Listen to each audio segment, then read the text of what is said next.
How long does it take to double your money? Ang The Rule of 72 ay nasa financial book ito for over 500 years by Albert Einstein. So dito natin malalaman kung kailan ba mag-double ang ating mga savings. Halimbawa, pag ang isang member ay naglagay sa 4%, so gagamitin natin ang The Rule of 72. So 72 divided by 4 equals 18. So every 18 years, saka nag-double ang 100,000 niya. So sa age niya na 47, 200.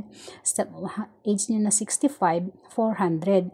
Ang isa naglagay sa 8%. 72 divided by 8 equals 9. So every 9 years, saka naman nag-double ang kanyang savings. Sa age niya na 65, meron siyang 1,600,000. Ang isa, nasa 12%. 72 divided by 12 equals 6.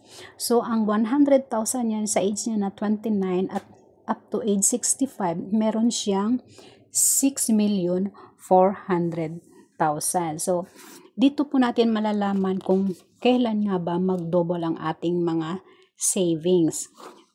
Halimbawa, pag ang savings natin ay nasa bangko with 0.25% or i-round off nga natin sa 1%.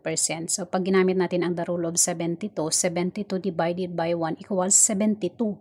So, 72 years bago mag-double kung magkano man ang savings natin sa bangko. Tapos, matatalo ka pa ng inflation at may tax pa.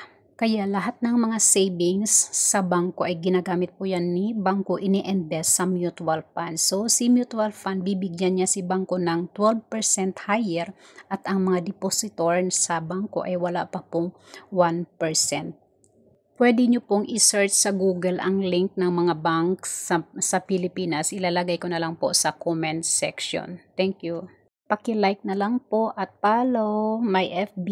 Thank you.